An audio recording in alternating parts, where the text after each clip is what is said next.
Siemanko! Czekajcie, nie widzicie mnie? O, tak, nie widać. Siemanko, witam moi drodzy w kolejnym odcinku. Gdzie są moje okulary? Tutaj ściągnąłem, bo coś robiłem. Jest godzina 6:20. Zaraz zaczynam swoją pierwszą zmianę nowej pracy.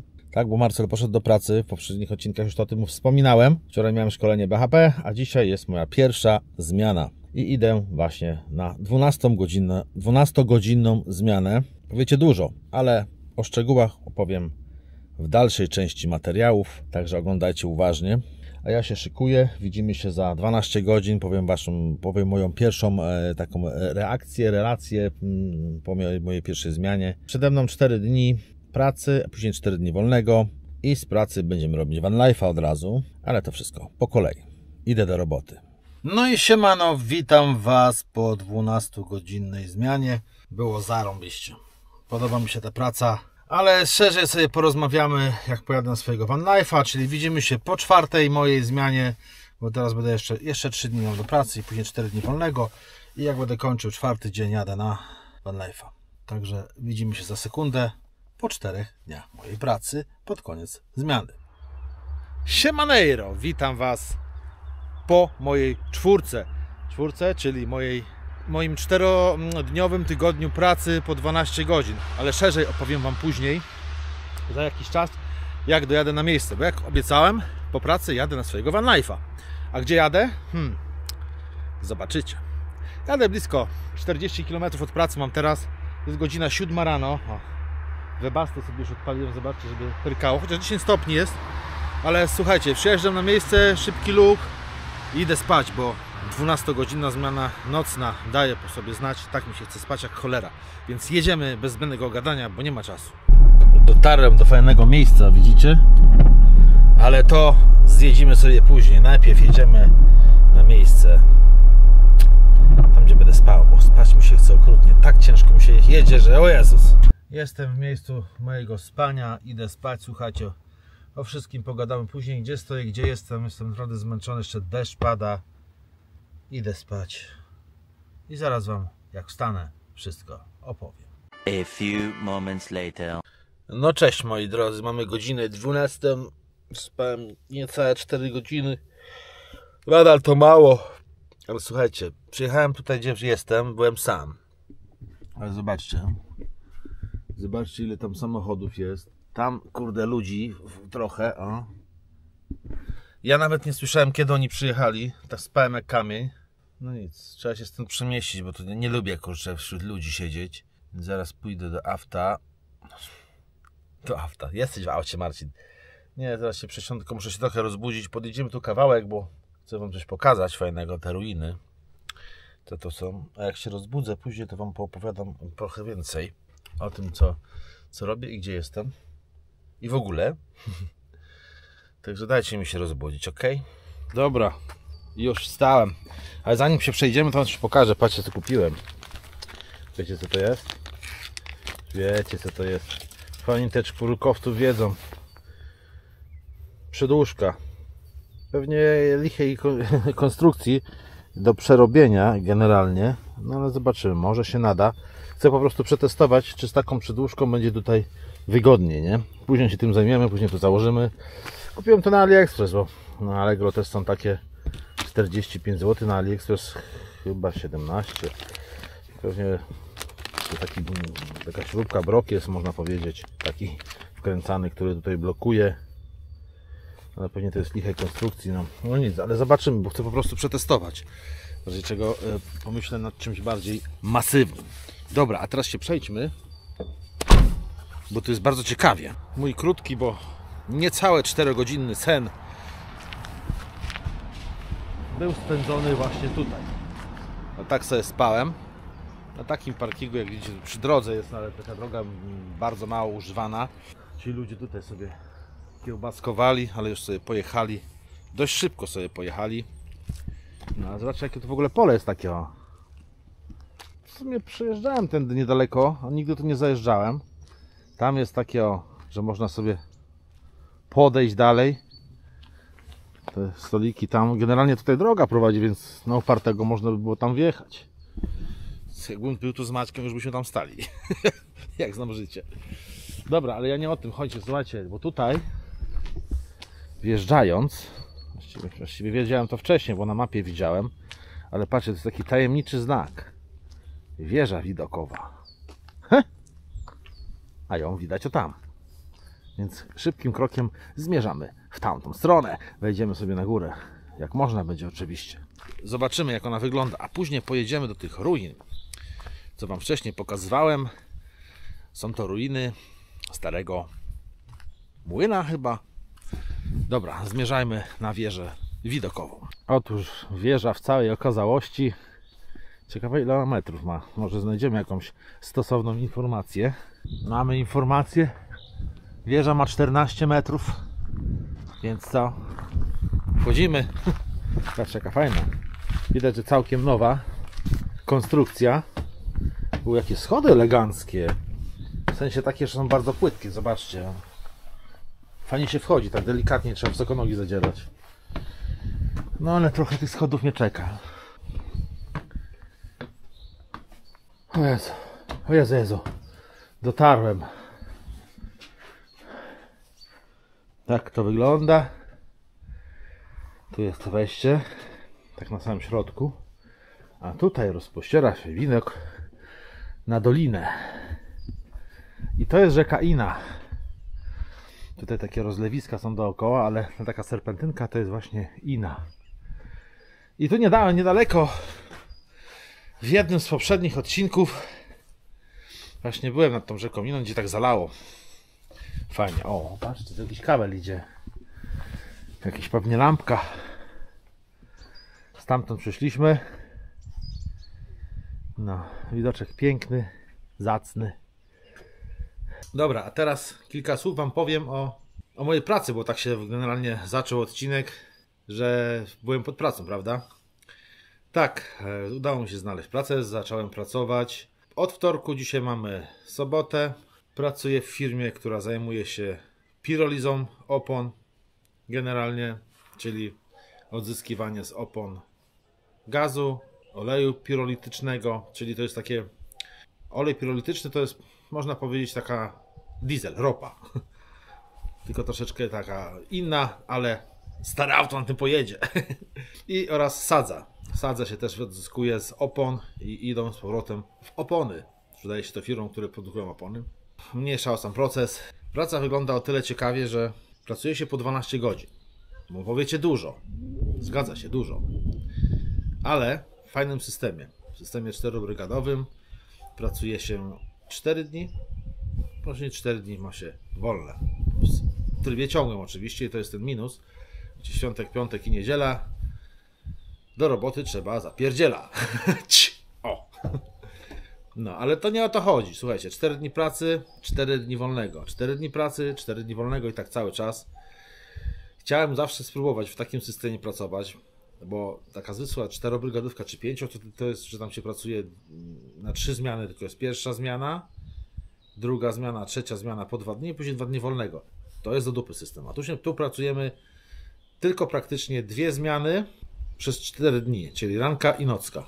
Ranka jest od godziny 7 do 19, a nocka jest od 19 do 7 rano. I pracujemy 2 dni na rano, czyli jak mówię, 7 do 19 i następnie 2 dni na nockę od 19 do 7. Schodzimy z nocki i 4 dni wolnego po takim cyklu i później znowu, i znowu, i znowu. Dla mnie to rewelacja, ponieważ w tych 4 dniach wolnych można dużo zdziałać, dużo zrobić. Jedyny minus jest tego taki, że no niestety, jeżeli chodzi o moje wyjazdy one-life-owe z ekipą głównie, będą się oczywiście one odbywały dalej, ale rzadziej. Rzadziej z tego powodu, że ja już nie mam wolnych weekendów, tak jak konwencjonalny pracownik, który pracuje po 8 godzin od poniedziałku do piątku, powiedzmy, albo na 3 zmiany, weekendy ma wolne, tylko właśnie pracuję w systemie ciągłym i ten weekend wolny wypada mi co jakiś tam parę tygodni. Dlatego, czekajcie, bo wiatr wieje, zaraz mi kamerę zwieje. Dlatego teraz będziecie mogli spodziewać się filmów z ekipą oczywiście też, ale rzadziej. Częściej prawdopodobnie będą ze mną samym lub ktoś jak ze mną będzie mógł pojechać w tygodniu, chociaż nikt nie może raczej generalnie. Także częściej filmy będą ze mną. No niestety, życie jest życiem, tego nie przeskoczymy. Ale trzeba pamiętać, że są rzeczy ważne i ważniejsze, a w tym wypadku rodzina jest dla mnie naprawdę ważna. I powiem wam, jak znalazłem tą pracę i poszedłem, oczywiście była nerwówka, stresówka, wiadomo jak do nowej pracy, ale uspokoiłem się wewnętrznie. Ponieważ wiecie jaka była sytuacja, jaką wam mówiłem jakiś czas temu i jest nieciekawie, ale teraz przynajmniej pokazało się jakieś światełko w tunelu wyjścia z sytuacji. Także tak oto wygląda historia Marcela. No powiem wam, że dosyć szybko znalazłem pracę i z tego się bardzo cieszę. Aha, jeszcze jedyny taki minus tej pracy, że to jest praca dość brudna, ale ja brudu się nie boję. Jak mówiłem, jednym ze składników jest pirolizy jest sadza, a sadza, wiecie co to sadza? Jest wszędzie, wszędobylska, włazi wszędzie i po 12 godzinach jest się z czego myć. No ale cóż, mnie to nie przeszkadza, jak już mówię, radzę sobie dobrze w brudzie, w czystości. Wszystko jest do ogarnięcia. To tyle, jeżeli chodzi o moje rozkminy na temat pracy i jeszcze serdecznie chciałbym wam podziękować wszystkim za bardzo pozytywne, motywujące i niejednokrotnie wzruszające komentarze oraz wiadomości, które od was dostałem. No powiem wam, no nie spodziewałem się, naprawdę się nie spodziewałem. Raczej spodziewałem się jakiegoś hejtu, ataku na mnie, że w ogóle coś tam, wiecie jak to są ludzie. A tu proszę, zaskoczyłem się naprawdę i dziękuję wam bardzo serdecznie z tego powodu. Udało się. Wszystko jest na dobrej drodze. Dobra, teraz skupmy się na van life'ie. No właśnie widzicie, takiego van life'a będę robił po mojej ostatniej nocce, tak zwanej po czwórce. Schodzę sobie z roboty o 7, wsiadam w samochód, jadę gdzieś, tnę małego komara, spałem niecałe 4 godziny, ale dzisiaj nie idę do pracy, więc mogę krócej spać, mi to wystarczy. I tak właśnie będą wyglądać moje van life'y. Zrobi się cieplej, to może pojeździmy gdzieś dalej. Czemu nie, prawda? Dobra, wracam i słuchajcie, coś ogarniemy. Pojedziemy chyba do tego młyna, póki jasno. O, T4 pojechała. Nie, to Mercedes. Nie, T4. Wszędzie T4 widzę. Kurde, maniak T4. Właśnie a propos pracy, nie wiem czy mi się uda pojechać na Sfornegacie, niestety. Bo mi wtedy wypada jakoś tak, że pracuję. Ale może. Spróbuję sobie załatwić jakoś tam wolne. Może się uda, zobaczymy. A jeszcze jeżeli chodzi o finanse, no nie jest może to szczyt moich marzeń finansowych, jakie bym chciał zarabiać, ale wiecie, to jest dla mnie coś nowego. Ja całe życie pracowałem na wtryskarkach praktycznie, 20 lat ponad doświadczenia mam i nie chciałem iść w tym temacie, ponieważ no nie chciałem, nie chcę o tym mówić. Takie powiedzmy wypalenie może zawodowe w tym temacie. A teraz wszedłem w pirolizę. Wiem mniej więcej na czym ten proces polega, ale wierzcie mi, na skalę przemysłową ten proces wygląda zupełnie inaczej. I na pierwszy rzut oka wydaje się skomplikowany, choć z praktyki wiem, że nie będzie to skomplikowane, bo to wszystko co nowe wydaje się skomplikowane. No i dlatego mówię, jestem jakby uczniem. Zaczynam od samego dołu.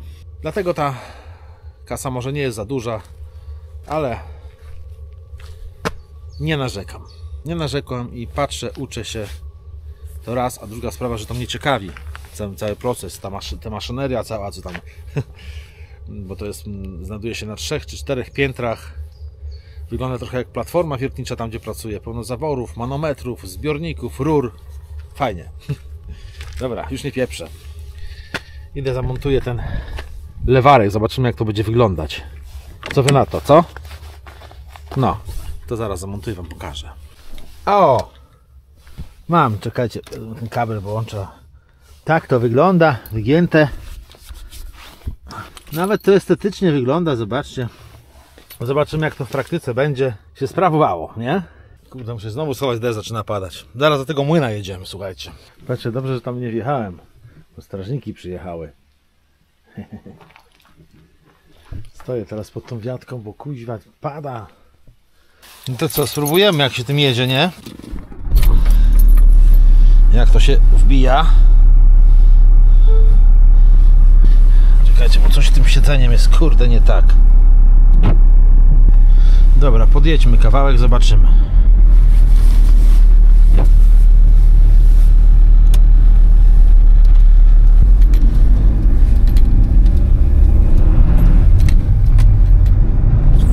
No, jakby wyżej. Kurde, no nie wiem, to czas pokaże, czy to będzie wygodniejsze, czy nie. Jest czwóreczka. No spoko, myślę. Myślę, że spoko. Stanąłem w takim urokliwym miejscu. Zobaczcie, jak fajnie. To jest taki kanał, rzeczka jakaś, nawet nie wiem. A tutaj, słuchajcie, są ruiny młyna wodnego.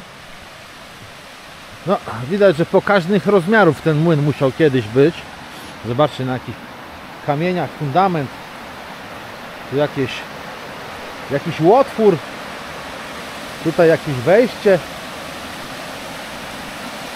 Tutaj jakieś pomieszczenia były. Stary młyn jakiś musiał być, bardzo stary. Wejdźmy tutaj. O! Kanał i piękny wodospad. I tylko tyle pozostało z tego urokliwego miejsca. Tu jakieś tajemnicze, dawne pomieszczenie z otworami. Chyba specjalnie tylko później. A tu coś widać? Patrzcie, jak woda się fajnie wlewa tam tymi otworami. A tu po tej stronie mostku dalej sobie rzeczka płynie. Tam jakieś fundamenty jeszcze są stare. Tylko tutaj mógł być węgiel albo coś, jakiś skład węgla, chociaż albo magazyn jakiś, cholera wie. Chodźmy tam z drugiej strony zobaczyć, jak ten kanał wygląda. Zobaczcie, jak to pięknie wygląda, te kamienie tak nieregularnie położone. Praca wygląda na iście chaotyczną, a na pewno taka nie była. Zobaczcie, jak to fajnie poukładane, kurde, jest. Każdy kamyczek dopasowany, by ściana była równa. Kurde, tak znaleźć zdjęcia z okresu, jak on funkcjonował, to by było ciężkie. Wszystko już nie istnieje. Pamiętacie to miejsce? Byłem tu ostatnio i to wszystko tu było zalane. Patrzcie, jak woda zeszła. No dosłownie 2 tygodnie temu, jakoś tak. O, schody teraz widać. To jest punkt czerpania wody. Widzicie teraz, o, tu nawet widać, jak tutaj woda stała do równi z tym. Tego nie było widać, chyba to było na pod wodą. Tak mi się wydaje. O, patrzcie, teraz schody są. No, woda zeszła, jest luks. I chyba to będzie moje miejsce do spania dzisiejszej nocy. To jest droga, co prawda, ale wierzcie mi, byłem tam kawałek dalej. To tutaj samochód przejedzie raz na 10 minut, jeden. Jadę jeszcze do Dino, muszę zajechać 10 km stąd coś kupić, bo kuźwa trzeba się zaprowiantować, bo nic nie kupiłem. Nic, kompletnie nic. To jadę do Dino, wracam i zaraz się, dla was to będzie sekundka, a ja polecę, zrobię zakupy, wrócę i zaraz tutaj się wyłączę. Hello, jestem już po zakupach. Znowu zapomniałem zgasić świateł. Jak widzicie, gdzie jestem? Jestem znowu w tym samym miejscu. A dlaczego? A dlatego, że jakiś bęcwał zajął moje miejsce. Znaczy się piechur jakiś tam. Bo ani roweru nie widziałem, ani samochodu, więc pewnie się zmyję. A podjechałem tutaj po zakupach z Dino, bo chcę sobie zrobić jakieś żarło. Wiem sobie jakieś tam carbonare, jakieś takie szybkie kubki i sobie właśnie to zrobię teraz. Patrzcie, jaką fajną torebkę z Temu mam. Na Temu, jak kupujecie, to macie takie duże z zipem, torebki dostajecie. Ja bardzo często kupuję na Temu różne rzeczy. Powiem wam, że już pojeździłem trochę. Fajnie się te biegi zmienia, kurde, bo tak ta dźwignia jest troszeczkę wyższa, jakieś 15 cm, no może 15, nie, 12 jakoś tak. Zwiększa się dźwignia, a co za tym idzie, zmniejsza się siła machania tego.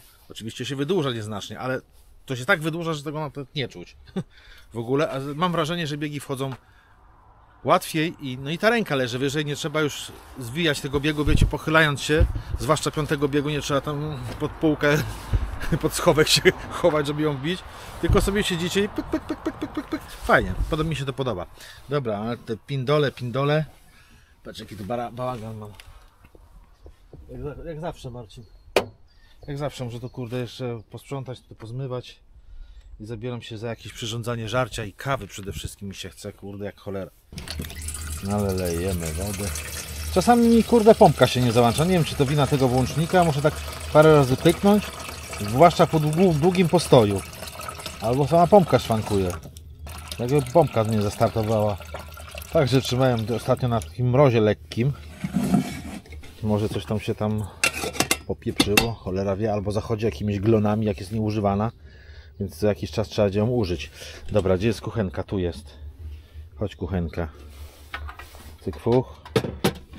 O, to taka brudna jest. Wybaczcie. Jak zwykle.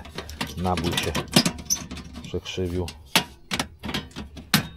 Muszę ją wyczyścić. Tak jak Marcin cały czas to mówisz. No i w końcu ją wyczyszczę. Dobra. Cyk fuch. Płonie. No już się kawy napiłem. Skończyła mi się ostatnio. Także ten tek jest. No i gdzie jest widelec? Także zjem sobie tylko, trudno, kawy nie wypiję.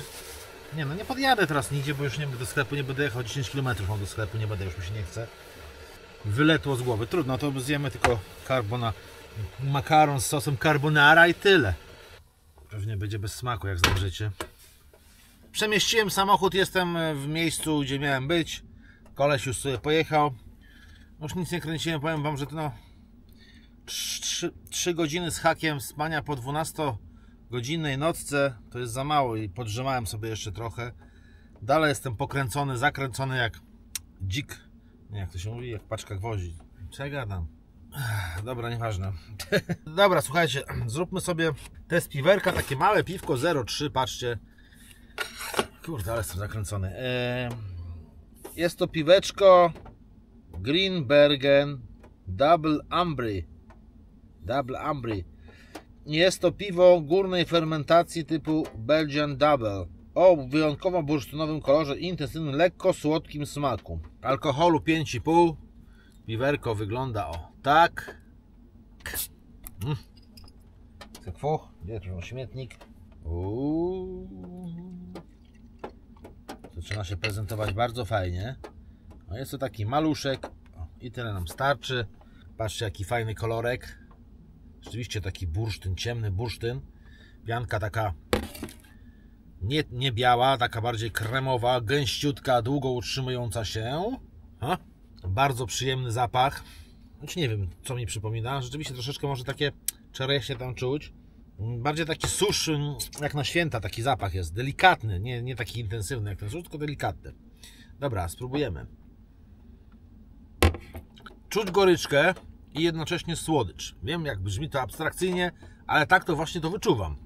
Najpierw jest uderzenie słodyczy i potem bardzo szybko goryczka i ona już tak zostaje, ale nie jest taka chamska, aczkolwiek nie sięgnąłbym po te piwo raz jeszcze, ponieważ nie gostuję w takich piwach. Nie, powiem tak, w lokalu bym kupił sobie gdzieś tam. No to jest takie piwko przyjemne dosyć do jedzenia, do jakiegoś posiłku, właśnie takiego maluszka sobie kupić, postawić i sobie właśnie popijać takim czymś. Ale tak do picia, takiego pubowego picia, czy gdzieś właśnie tutaj, czy przy ognisku, nie, zdecydowanie nie. Dlatego dam mu notę 2. Można wypić, można nie wypić. Generalnie piwo ciekawe, o ciekawym smaku. Na pewno jest to coś innego. Zdrowie wasze, wygardło nasze. No i szybko wjedziemy z następnym piwem. Słuchajcie, mam tutaj Kopernika. Taro polskie. Piernik ze śliwką. Alkoholu 4,7. Tutaj dumni z historii. Tu jest opisanych o Koperniku, ale nie będziemy tego czytać. Piwo ciemne, niefiltrowane. Piwo wygląda i prezentuje się tak. Ma tutaj ten fajne zamknięcie takie, co lubię. O, je się tak otwiera. Ładnym ruchem. No. O, jaki zapach! Rzeczywiście, piernik od razu uniósł się w powietrzu. Mamy tutaj półlitrowe piwo. Z tym korkiem to jest dobre, bo sobie możemy, o, cyk, fuch, zamknąć i jest zamknięte. Słuchajcie, zapach naprawdę pierniczek taki się uniósł, jakbyście świeżego pierniczka rozdzielili i tak niuchnęli, to jest właśnie ten zapach. Pianeczka średnioziarnista, grubą, ziarnistą przechodząco, utrzymująca się w miarę stabilnie. Dziwo. No rzeczywiście, zobaczcie, piwo ciemne, takie eleganckie. Noż tego się nie spodziewałem. Wiecie, ja zawsze sceptycznie podchodzę do piw, gdzie mają napisane, że smakują albo jakoś malinowo, albo śliwkowo. Ja nie za bardzo przepadam za tymi smakami, bo to mi smakuje jak jabol. Ale tu naprawdę miło się zaskoczyłem. Piwo należy do piw słodkich. Rzeczywiście wyczuwalna jest nuta śliwek i tego piernika mniej, w smaku mniej. W zapachu natomiast wyodrębnia się właśnie sam piernik z delikatną nutą śliwki, a pijąc właśnie jest odwrotnie. Dokładnie, ale piwko jest kurde, jak dla mnie petarda. Naprawdę się nie spodziewałem. 4,7 alkoholu.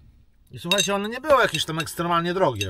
Kupowałem je w Dino, a tam są droższe rzeczy troszeczkę niż w innych sklepach, ale nie było jakoś tam mega drogo. 5 zł jakoś, 6 zł może. Ja daję mu zasłużoną 1, bo lubię takie piwa i naprawdę sięgnę po nie raz jeszcze, gdy je tylko spotkam. Ja sam muszę jakąś listę robić piwek 1, do których bym chciał wrócić, bo ja już tyle piw testowałem, że już nie pamiętam. Zdrowie wasze w gardło moje, kochani. Kupujcie, jeżeli lubicie słodkie, bo ja lubię. Z przyjemnością, powiem wam, chodzę do pracy, bo poznaję codziennie. Teraz jak byłem, poznawałem coś nowego i to jest właśnie fajne. Na początku pracy się poznaje, nie? Jedyną wadą tej pracy to właśnie jest ta sadza. Jest wszędobylska sadza, wszędzie, na całym zakładzie się pyli.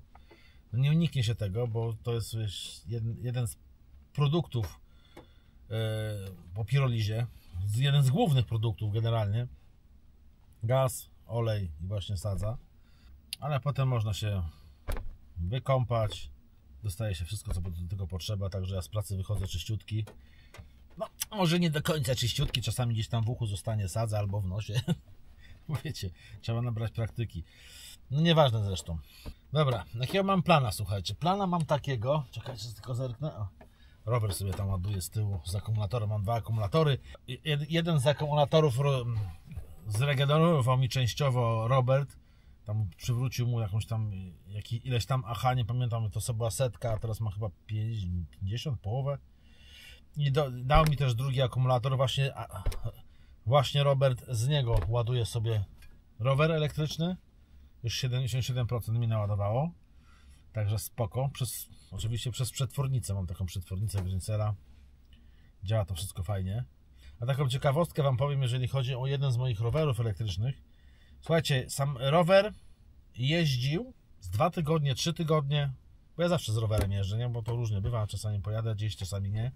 I stał przypięty tutaj z tyłu i słuchajcie, jechałem do lekarza właśnie w pracy, tam badania robić te sprawy.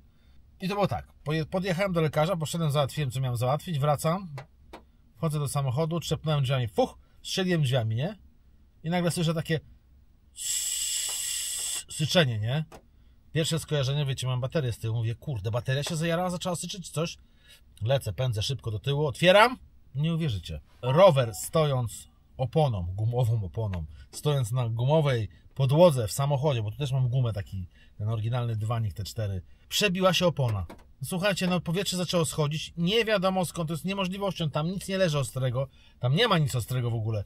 Guma na gumie, opona się przebiła, nie wiem, kurczę, o co chodzi. Co tu się zadziało, nie mam żadnego pojęcia, a to jest w miarę nowa opona, prawie nowa dętka, wszystko na starej szkole złożone na talku, nie mam pojęcia, co się stało.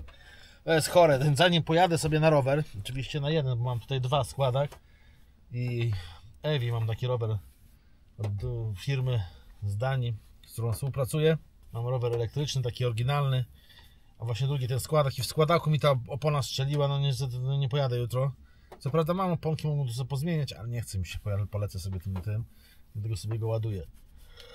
No, to taka ciekawostka. Mój plan jest taki, żeby dzisiaj zalać się w trupę i spać. Nie no, żartuję oczywiście, to kończę na tym. 2 testy zrobiłem piw i kończę na tym na dzisiaj. Jedno małe, drugie duże i 1,5 piwa można powiedzieć, że wypiję i starczy. Przez pracę popierdzieli mi się to, że nie będę mógł jeździć częściej z ekipą. No niestety, no tak, grafiki się tak układają, że... A to mniej więcej wychodzi tak, że jak w tym tygodniu powiedzmy pójdę we wtorek do pracy, to w następnym już idę w środę na 4 dni i później następny czwartek i tak co tydzień idę o 1 dzień więcej. Tak to mniej więcej wygląda, tak to wychodzi. Dlatego łatwo policzyć, że no, żeby weekend zahaczyć, to będę co parę tygodni dopiero będzie mi wypadało, więc ja osobiście będę jeździł właśnie w ciągu tygodnia, jak będę schodził z ostatniej nocki, tak jak dzisiaj, pojadę w ustronne miejsce, głupio to zabrzmiało, albo nawet wyjdę z pracy i prześpię się, kurczę, pod pracą, bo mam tam taki parking, ja mogę obojętnie gdzie spać, nie ma to żadnego znaczenia.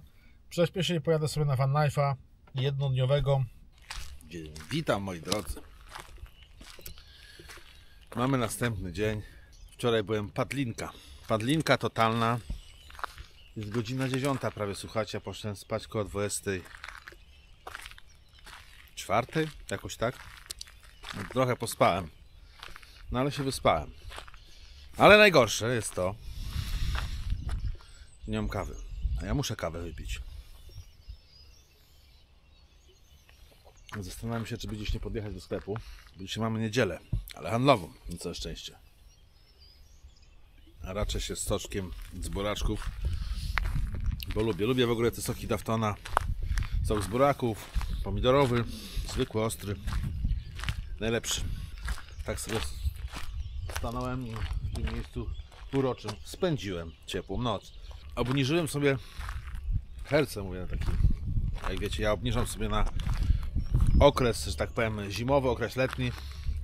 Na okres letni sobie oczywiście podniżam herce, to znaczy zakres minimum max na 1,2 do 4 chyba herców, czy nawet mniej. Głównie chodzi mi o ten najmniejszy, minimalny poziom. A w zimie mam 1,5 herca najmniej. No z tego względu, że 1,5 herca to już jest za mało w zimę, a za dużo w takie zimniejsze letnie dni. Jakiś deszcz, jakieś... No czasami też jest zimno, nie? Jesień bardziej, jesień, wiosna, o, może tak. No już sobie tak obniżyłem i właśnie w nocy miałem... Spadło mi do 16 stopni, słuchajcie, bo w nocy było 2 stopnie. Tak temperatura zeszła, teraz mam 5. No ale to już bez zmieniania fabrycznych ustawień. Wszedłem sobie na 1,5 Hz. Trochę obroty się podwyższyły wentylatora, no ale temperatura doszła do 20. Także widzicie, taka mała zmiana herców, a już można mieć ciepło. 2 dychy w nocy jak znalazł. Idealnie. Ale kurde, powiem wam, no te nocki to dają mi w kość, bo ja mam problemy generalnie ze spaniem i wiercę się, budzę często, kręcę i tak cały czas. A tutaj, wczoraj jak przyjechałem, jak się położyłem na te niecałe 4 godziny, tam gdzieś tu niedaleko, jak kamień. Zamknięcie oczu, otwarcie oczu, bo mnie odbudzili tamci. Prawie 4 godziny bez snu, bez przerw. No i tutaj, wczoraj o 12, tutaj się obudziłem 3 razy, to prawda. Bo normalnie to się budzę z 20 razy, kurde, w nocy. Nie wiem, ja taką zawsze, od zawsze tak miałem. A tak to się jakoś obudziłem, przekręciłem, żeby sprawdzić, która godzina i poszedłem spać. I momentalnie zasypiałem, także takie zmęczenie daje to, że można spać. Ajajajajaj, paloma. Zobaczymy, może ta kawa nie będzie tak potrzebna. Ale zrobimy sobie zupkę chińską tradycyjnie. To tak mało tej wody dałem, kurde. Nie, starczy.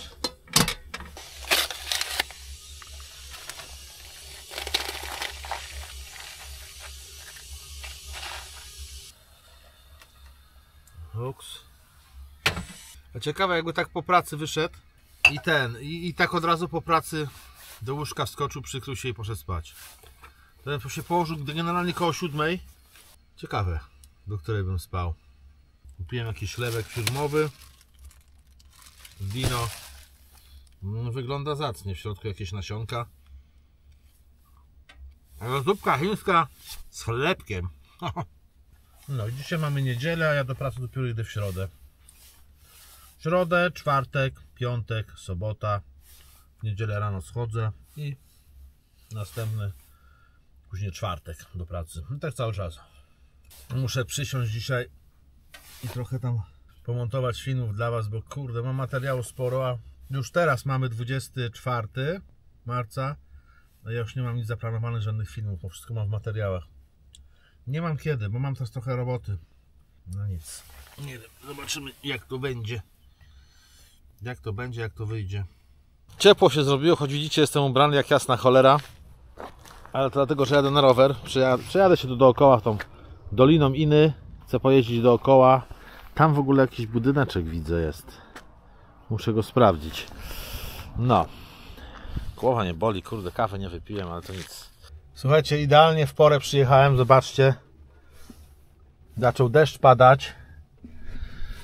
Idealna pora. Dobra, muszę do jakiegoś sklepu podjechać, kupić kawę, bo mi się tak kawy chce, że Jezus Maria. To byłem w sklepie, kupiłem kawę.